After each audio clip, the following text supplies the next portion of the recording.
Hello and welcome to the Imprint Weekly Podcast. I'm John Kelly, senior editor of The Imprint, a daily news site covering child welfare and youth justice around the country. You can read all of our coverage at imprintnews.org or check us out on Facebook or Twitter at @TheImprintNews. You can also sign up on our homepage for our free weekly and monthly newsletters, and for professionals in child welfare and youth justice, subscribe to our Youth Services Insider section for a closer look at news on business policy and practice.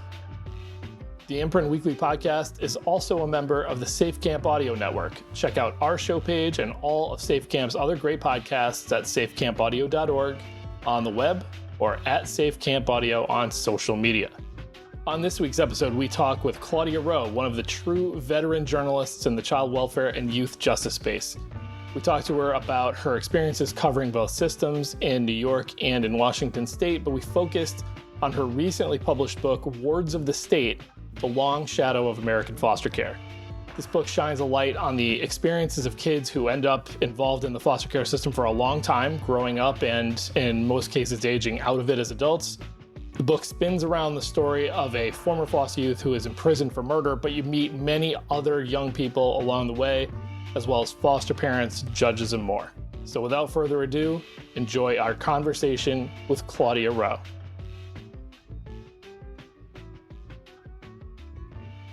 All right, we are joined today by Claudia Rowe, one of the true grizzled veterans of reporting on youth and the government-led systems they interact with. You should have seen her face when I called her grizzled. I don't mean it in terms of aesthetics. We are here to talk about her new book, Wards of the State: The Long Shadow of American Foster Care. Claudia, thank you for joining us on the Imprint Weekly Podcast. Thanks so much for having me. I'm really eager for this conversation. Well, let's get them to know you a little bit before we get into the weighty topics of your book and of the day. House rules here. You got to give us one of your favorites in these categories. Claudia, you can give me more than one if you want, but here are your choices: movie or TV show, book, musical group, or sports team. What do you got? Okay. Favorite TV show, The Wire? Okay. You're asking for a book now? Would you like to give me a book? You can give me a book. You can leave it at TV if you want. Barbara Kingsolver's Demon Copperhead blew my mind. You're not the first person to call that one out, actually, as a guest on the Imprint. That's a kind of a popular pick. Well, it has a lot to do with foster care. Indeed. It's funny you bring up The Wire, because there was definitely, as I was thinking about your book, one thing. I want to talk a lot about this book and not tell anybody any spoilers, because I really want people to read it. But one thing I did kind of feel like was similar to The Wire is that, at the end of the book, which is obviously about some pretty sad stuff, you're not left in total desolation, There's so many rich people and characters in this book, and you're left with that mix of sort of melancholy about some of it and hopefulness. You know what I mean? And I just remember feeling that way a lot at the end of The Wire, which is masterful and giving you hope and beating you down at the same time. Yeah, that exactly. Another huge one for me is the book Evicted. Really sort of formative for me. And all of this stuff is like a chorus of voices. There are a lot of stories that are really tough, but I think in Wards of the State, I think survivalism and indomitable human spirit to keep fighting, even in really tough circumstances, that's what comes through to me. Yeah, totally. So you got your start as a reporter in New York before heading westward to Seattle, where you are now. Was there anywhere else along the line, or was it just those two? All been New York City, New York State, and then Seattle. Yeah. Before we get into the book, just a bigger sort of esoteric question about journalism, because it's very rare. I mean, you are in rarefied air to me as one of these reporters who has been focused on these systems for so long. It's not a lot of you. Karen Desau on our staff obviously is, one of the greatest. You're 1 and 1A, Carol Marvin Miller, but there's not that many. So, I guess my question to you is going to be, in those decades that you've been working on this, do you feel like the journalism of child welfare and juvenile justice has changed? Do you think we're any different than we were when you were starting? I really appreciate this question because it is a bee in my bonnet. It is something I have raised a lot. I think both things are happening. I think journalism about child welfare has changed a lot since I began really looking at that area in any kind of depth. I think that with the advent of outlets like ProPublica, of course, the imprint, to some extent, I would also put the Marshall Project in there and Mother Jones. Those outlets and you guys are focusing readers on, I think, the big picture issues, really sort of systemic problems, thematic threads that are concerning about child welfare. That's a huge boon and a big change. On the other side, though, with the kind of contraction in local daily journalism, local newspapers, I see sort of regular beat reporting dropping off. And it really has troubled me. This is certainly true in Washington State. We had two major newspapers in Seattle, as well as many other newspapers around the state. Those two major newspapers in Seattle both made foster care and child welfare more broadly a beat. Those were beat reporters who were scrutinizing those agencies every single day. Now we only have one major newspaper in Seattle, and that newspaper does not cover child welfare as a beat. The Seattle Times has sort of ceded that coverage to breaking news and general assignment reporters. And you can see the difference. And I think the agency, the state Department of Children, Youth, and Families, understands that there isn't that level of scrutiny on everything they do. And, I would argue that changes practice. I get asked this a lot at just random, panels and things like that. And I think I take your point. So my view is sort of, I've done it for less time. I was with Youth Today before I helped start the imprint. So I've been doing this since like 2001. I would say that when you're thinking of just like really enterprise journalism and deeper dives, we see a greater diversity of subjects and topics now than before. But I don't think that actually runs counter to what you're saying, which is that just a sheer volume of scrutiny and regular journalism that is lacking, Yeah. Also, as I say in the book, and I think this is largely true, certainly true in Seattle. We cover the disaster stories. We cover the child who dies, the kid beaten to death, whether they're in their biological family's home or in foster care. We do not really, as an industry, cover the system and its sort of ticks and turns and evolutions and law changes. We don't. We cover the big screaming headlines, and we don't really give readers a good, thorough understanding of how this all came to be. We're going to come back to that because there's a great line from your book that I want to ask you about kind of on that theme. But let's get to just broadly what it's about. To me, the same book could be about lots of different things to different people. But to me, the strongest through line of it is that I think you have captured what some people call crossover kids, some people call dual status youth, those youth who are in foster care but are also entangled in criminal or delinquency cases. There's periodically some sturm and drang about, we don't know the numbers of these kids, we don't know what to do with them, but I don't think anybody's really quite captured like you did in this book. I just think it shines a light on how when foster care fails a kid, how this crossover happens. Like you're able to see it reading this book, like how does this happen?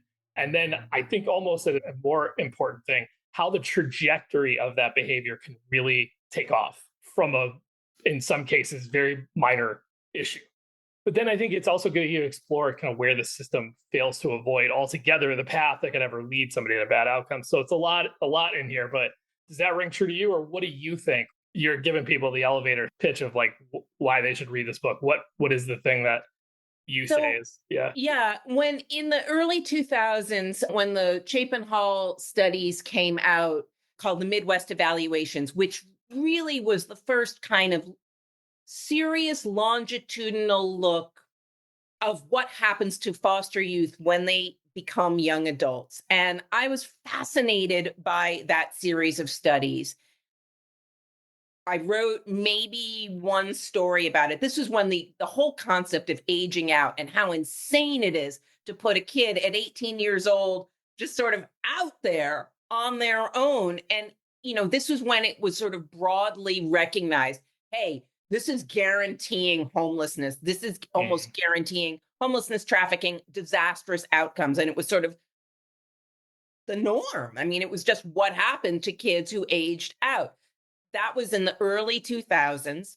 I remember seeing those Chapin Hall studies, and they stuck in my mind. And then in about, I don't know, 2000 and much later, maybe 2018 or something, I had the opportunity to do a story about an effort to keep more families together. And those studies came back to me. I looked back at them and saw, wow, 59% of kids who age out of foster care at 18 will have experienced some form of incarceration by the time they're 26. A lot of that is while they're in foster care in juvie, in juvenile detention, or when they age out at 18 and they're homeless and they're on the street, or they commit a serious crime and they go to prison. But by the time they're 26, they will have experienced some form of lockup.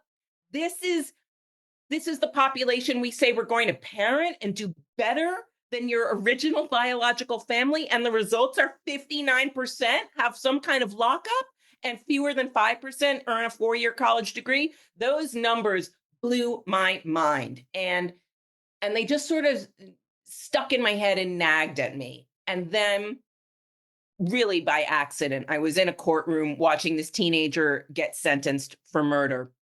I wasn't even there for her case. I was there for a different reason entirely, to maybe listen to somebody who was maybe going to testify about what he thought an appropriate punishment for her crime would be. He never did testify, but that sentencing stretched over 3 days. And by the end of it, I realized, this is not even really a teenage crime story. This is a foster care story. And those earlier studies just kind of jangled in my mind. And I found this other one by an MIT economist, hardly a fringe character, MIT economist, who had found that kids in foster care were 3 times more likely to be incarcerated than other similar kids who were not sent into foster care. I think you're talking about Joe Doyle there, the Doyle right, studies. That's Joseph Doyle's work. And those things all came together in my mind as I was watching this teenage girl. And I thought, wow, this is not a new thing, but nobody talks about this. This is big, big numbers and an expensive system, $30 billion a year for those outcomes. For more than half the kids experiencing some kind of lockup for $30 billion every year. This is what we say is better than your home. It just blew my mind. And I really wanted to write something that showed how exactly does this happen? And what is it like to be that kid on the street, to be the kid who's run from their placement? What is that reality like? Yeah. That was the genesis of the book. So, the case that Claudia is talking about, the book jumps into the fray basically at the scene of a crime involving this girl at the time, now young woman named Maryanne Atkins, who Correct. will soon thereafter admit to shooting and killing a man in his car with his gun. And then from there, you weave in this diverse group of people who've experienced foster care. And if I'm remembering correctly, almost all at some point become involved with a criminal case of some kind. Almost all except for Sixto. Right. So can you tell... Cancel becomes an activist and he does not have criminal involvement. Okay, so Sixto is one. Can you tell listeners a little bit just about Maryanne's story and then some of the other people they're going to meet along the way if they read this?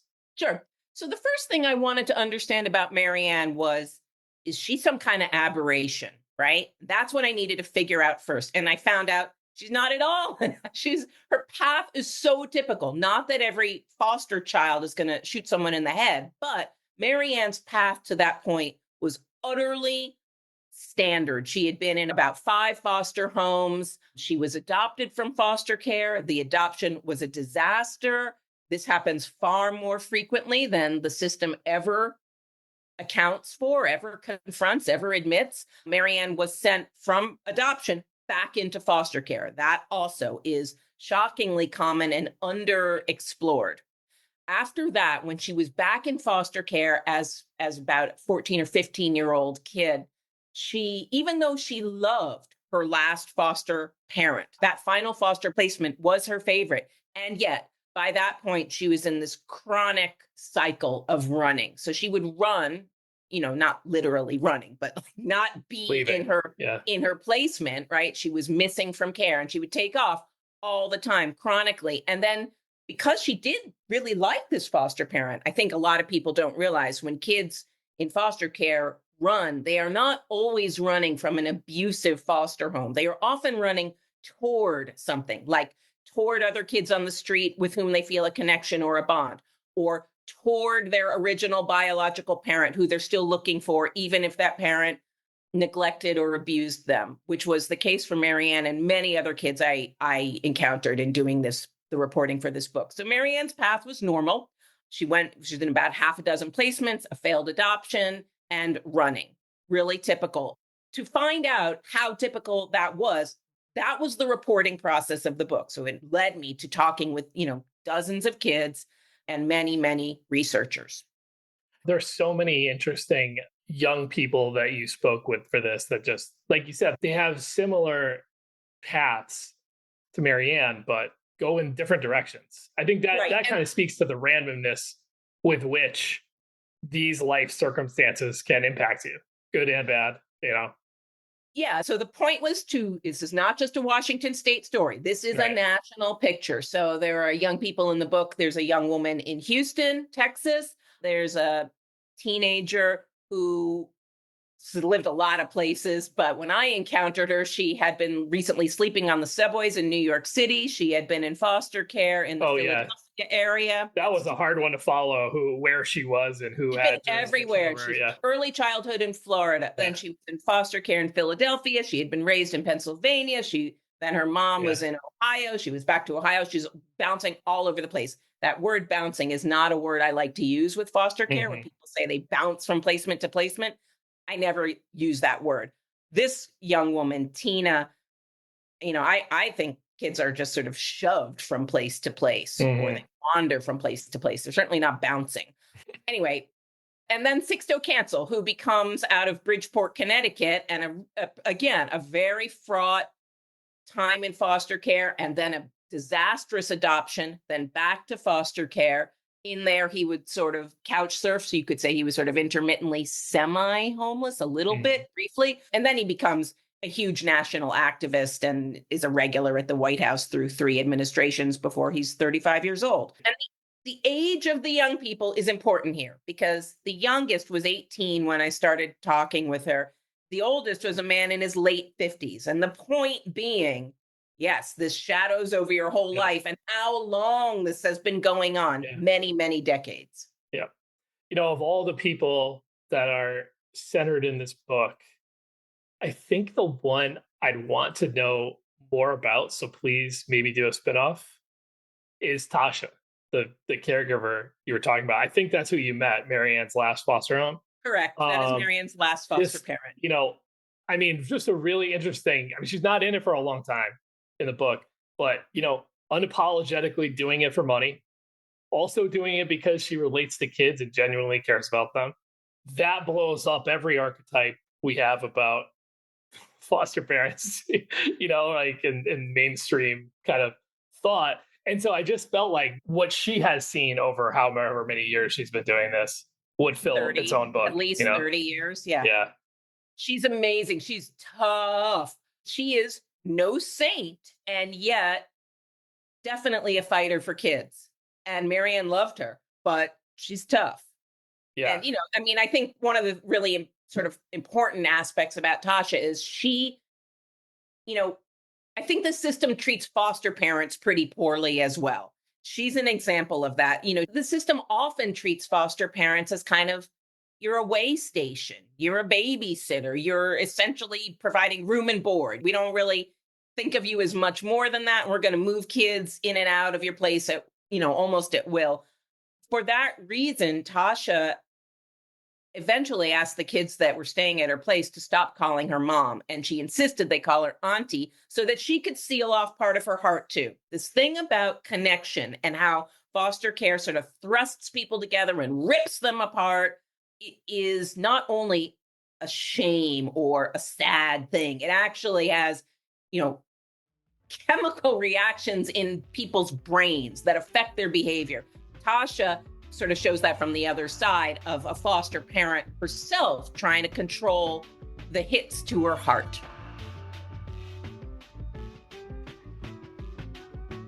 Are you a professional in the field of child welfare, juvenile justice, or other family and youth services?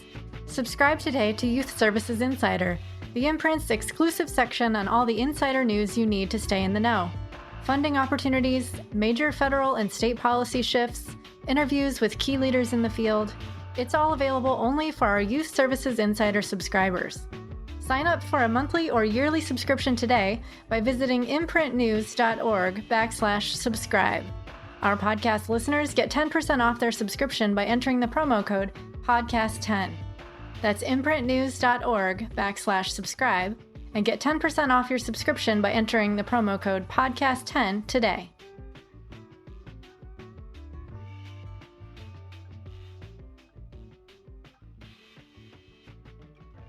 There are a lot of places on the continuum of Maryanne where you could hone in and say, what if they had done things differently right here? You know, maybe her mom could have been helped with addiction. Maybe a relative that was better supported could have cared for her. Maybe with more post-adoption support, she might have made it with the Atkinsons.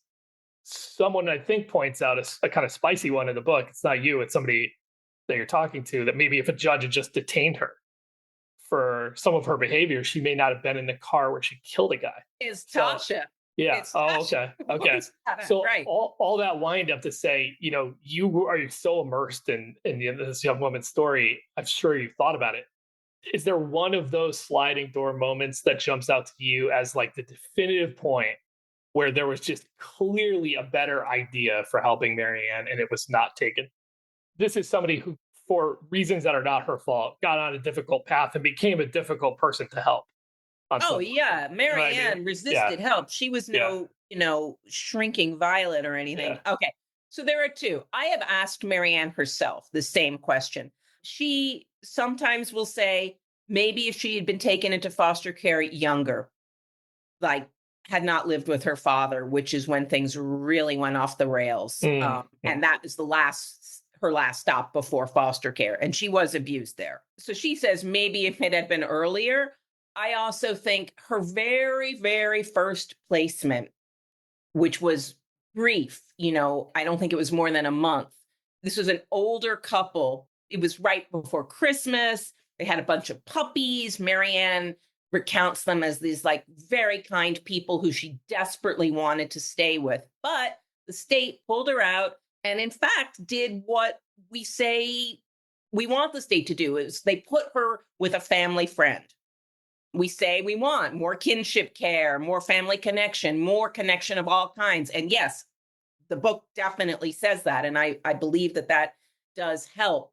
In this case, that person was unable to deal with Maryanne's behavior. She was so traumatized as a kid and so clingy that this single woman who had her own life going on really could not, I just think she was not prepared for the intensity of the need that Maryanne came with. So I think if Maryanne had been able to stay with that older couple and their puppies, maybe it would have helped, but it's impossible to know. I mean, this is a childhood memory for her. What would that reality really have been? How can you say? Yeah. I want to ask you about two of the many lines in the book that really just kind of resonated with me. They're both kind of subtle ones. So going back to journalism, you write, in the newsroom, we reported on foster care as an intervention designed to rescue babies from abusive or neglected parents. We interrogated the child welfare system only when it failed spectacularly. I have a take I want to run by you afterwards, but I just, if you could go back knowing what you know now and having written this book and having written about this for so long, do you think you would have covered child welfare differently? What kind of stories might you have sought out that you didn't surface? That is a really interesting question. I will say that for exactly this reason, the blaring headlines and the kind of crisis response reporting, for that exact reason, the old Seattle Post-Intelligencer, which no longer exists, but which I will credit as being pretty forward-looking in this arena, after doing a number of those kinds of stories, I pitched, hey, can I follow some CPS workers, some investigators, to understand how do they make the determination about whether or when to remove a kid? understanding the factors that go into that judgment. And we named this piece, it was a really long piece, narrative journalism, and we called it Judgment Calls, because it is a judgment call. It's also, hello, we're judgment knocking on your door. We're here to judge you in your parenting. It is judgment of all kinds. I thought that that was valuable, and I would have liked to do more of that. I thought that understanding, kind of trying to get into a caseworker's head, and one of the things that is lightly alluded to in the book is how inconsistent, right? This is 50 different states, and many of them are county-run child welfare systems. So we have well over 50 individual child welfare systems, all being piloted by humans, inconsistent, liable to be moved, this and that, very based on ultimately fairly subjective judgments. And while anybody can say we try to train and we try to systematize and we try to have regular criteria, the fact is it's different place to place what is going to result in a child being removed or not. And sometimes politics is part of that in the background, part of those decisions, and sometimes not. But I thought it was really valuable, certainly for me, to watch CPS investigators do their thing and try to understand how they make these decisions. I think more of that would be valuable. People were shocked that the department even let me follow and shadow these two investigators. Yeah. And I don't know if that they still would allow that. Maybe not. Maybe not. No. Yeah. So my 2 cents was going to be the words "only when it failed spectacularly" really made me think, and maybe this connects back to what we were talking about in terms of what gets covered, because I think for a very long time, when you said that, right, we interrogated only when it failed spectacularly, that was largely defined as a kid died. Mm-hmm. And they died at home or maybe in a foster home. And that's not the universe of kids who are failed spectacularly by the system. Right. The kids who age out and become homeless and get entangled forever in criminal justice are failed spectacularly by the system. And I think that, it's a credit to the many young people who have stepped up and told their stories, whether that's, through Think of Us or that Six Toes group or lots of different NFYI and, the Foster Youth Interns program in DC, or even in our pages on Youth Voices Rising program. Like a lot of, it's harder to look away. It's just out there more. And there's a lot of curious journalists. So I think exploring what is failing spectacularly as a subject matter has broadened in a good way. Like we're thinking of that probably in a broader way than we were at some point, For sure. Also, social media. I mean, we have to say many more young people have the means to speak through TikTok, through Instagram, whatever, through social media in ways that just were not true to this level in the early 2000s, certainly not in the 1990s. Yes, youth voice is much louder now, but the question of youth voice and how that gets used or manipulated for different people's agendas, whether it's useful or not useful, whether you're no longer useful when you become 30 because you're not a youth anymore, all of those things are also explored in the book. Yeah. Okay, another kind of subtly compelling piece to me. We have a situation where Tina, the one that bounced around truly for like all over the country, who has had nothing in the way of role models, mostly just bad influences, gets into this program in New York City called the Foyer, which she's so pumped for, but then she bombs out basically because there's all kinds of things that you got to comply with, like getting a transcript for college, healthcare documentation, job records. And the quote in the book from her is, I hate being an adult. I know how to deal with that kid shit, that kid's life better than all of this.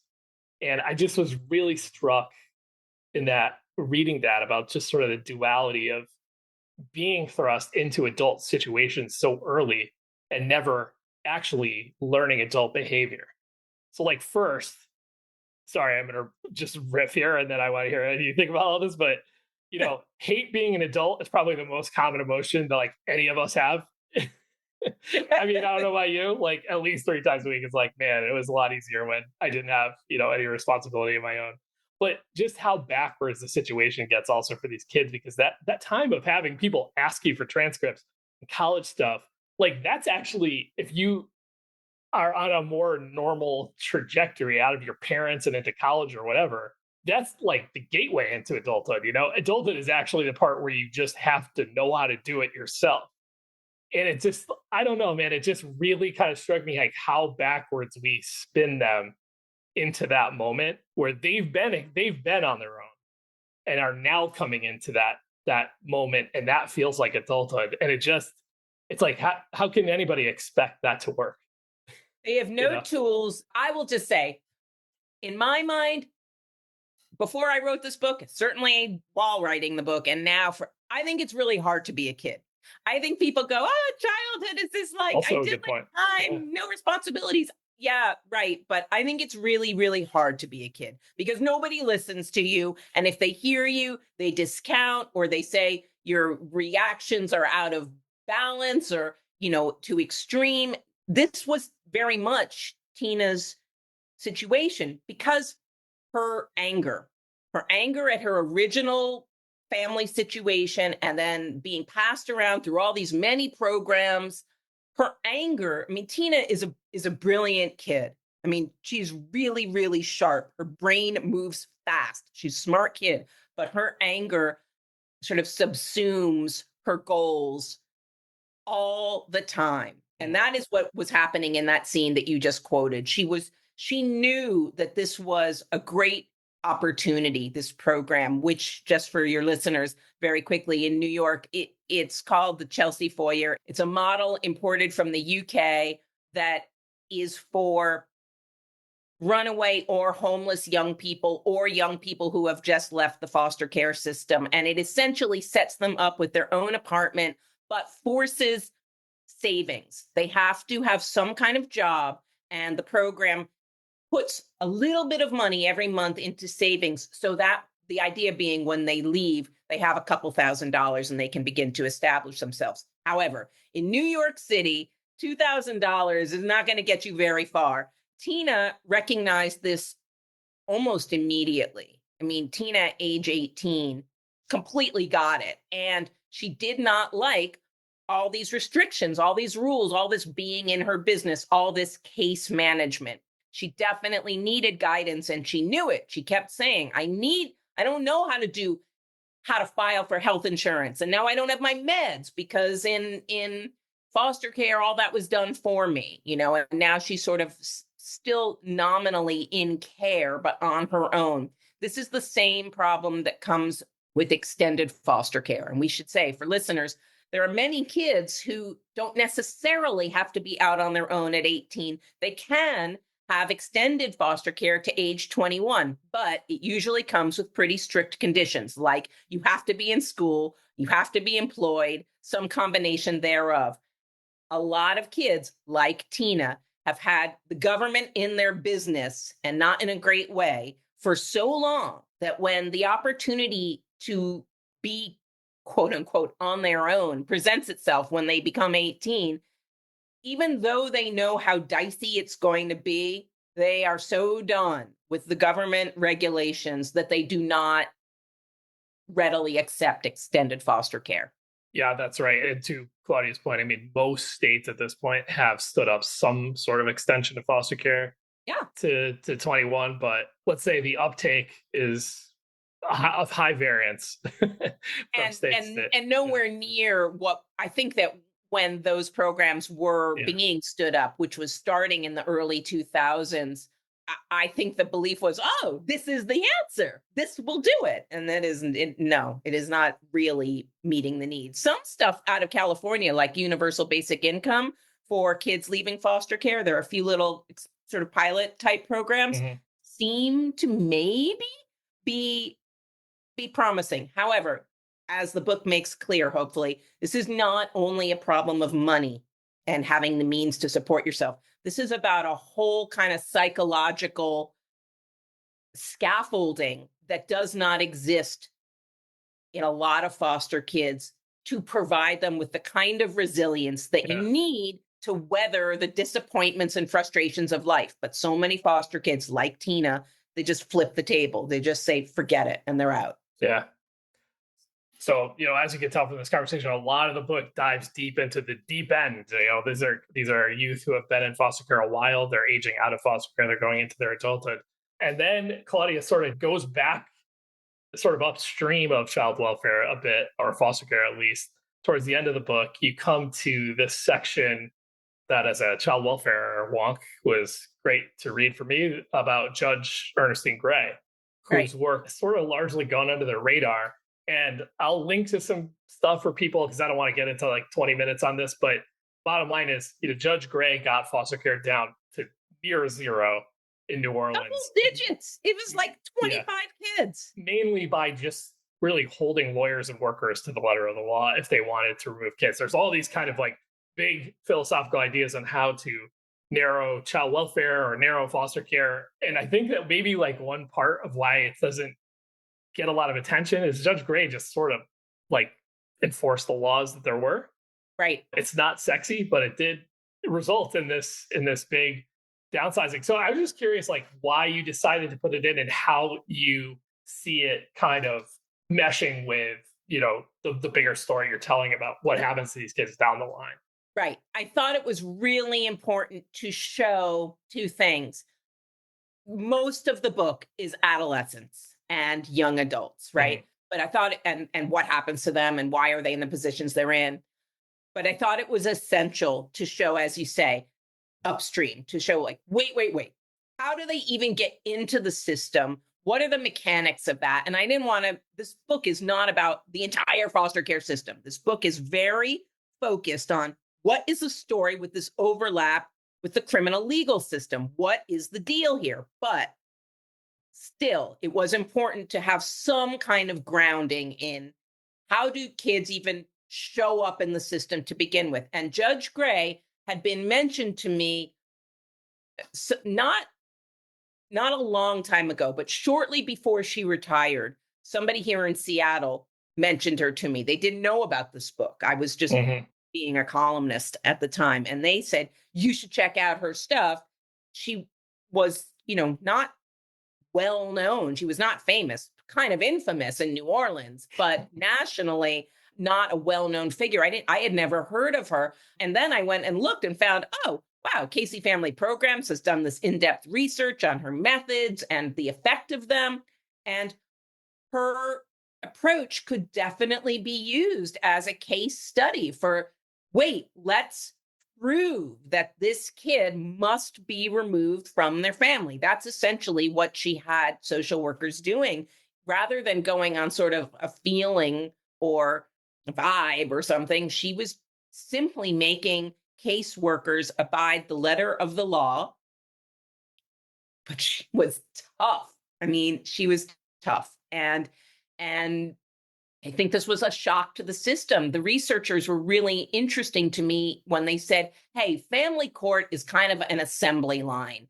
We call it collaborative as opposed to adversarial, right? Like normal criminal court is adversarial. It's an argument. But family court traditionally operates as, hey, we're all here to help the kids and whatever's going to work. But in practice, it becomes more of a rubber stamp or an assembly line under the umbrella of we're all collaborating. What we're all doing is pushing kids in the same direction. And Judge Gray said, I'm not doing that.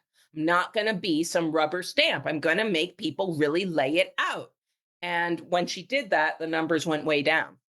Yeah, which all kind of stemmed, as you document, from her general view kind of coming to over time. Like, I don't think she started this the way, but, at some point she was just like, this system that I see, the foster care system that's available to me, that I'm approving these kids to enter, is not any better than in a lot of cases, than that was her view. Really simple. Yeah. We said we could do better than their families, but look at the outcomes. Look at the rates of incarceration, homelessness, drug addiction, mental health problems, destitution, living on the streets. We're not doing better. So if we're not doing better, why are we doing it? That was pretty much what she was saying. Just want to end on something I thought you'd get a kick out of. I'm going to read you this comment from a piece in the imprint.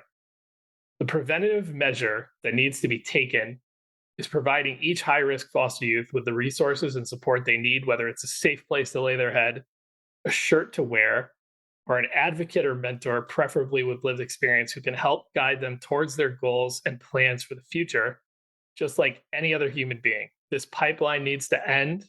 It's gone on for far too long, and nobody deserves to be given up on. And that was written for our Youth Voices Rising program by Maryanne Atkins in 2023. Yes, I remember when she wrote for you. Yes. Yeah. At that point, I don't want to give too many spoilers away. When she wrote that, she was at a place that is not where she is now. But yes, I will say, I don't mean to counter Maryanne's point, and she is totally right that nobody deserves to be given up on. However, it is very possible that the Atkinses who adopted her thought that, love would be enough, right? Like you just embrace the kid and it's all going to be good. And Maryanne would be like, love? They don't even know me. How can they love me? They don't love me. They want me to be a certain kind of kid. Mm-hmm. And I'm not that kid. I don't understand how to be in a family. And they think it's going to be like Insta family. And this was a huge awkward frustration for her. She was also 13 years old and a rebellious teenager. But I mean, a warm and open heart is not all it takes to help foster youth. It takes really consistency, stability, hanging in there, being there all the time. I think the instability is probably the most damaging part of the whole system. Yep. The book is called Wards of the State. Claudia Rowe, thank you so much for joining us on the Imprint Weekly podcast. Thanks for having me. Love talking with you. Thanks to Claudia Rowe, author of Wards of the State, The Long Shadow of American Foster Care, for joining us today. The Imprint Weekly podcast is a production of the Safe Camp Audio Network, which is a division of Fostering Media Connections. Please visit safecampaudio.org on the web or at safecampaudio on all major social media. This podcast is produced and mixed by Christine Onjoko, with music by Luke Giroux and Cyrus Elia. If you enjoyed this episode, we'd love it if you would consider subscribing or giving us a 5-star rating on Apple, Spotify, or wherever you download your podcasts. And we would greatly appreciate if you would consider supporting our work here on the podcast and in print. Small donations from our listeners and readers go a long way towards helping us grow and cover more great stories in child welfare and youth justice. To support us, it is very easy. Just visit imprintnews.org/donate. You can follow The Imprint on Twitter and Facebook by searching the handle @TheImprintNews, and you can visit us on the web at imprintnews.org. You can always get us over email at tips@imprintnews.org. I'm John Kelly, and we'll see you next week.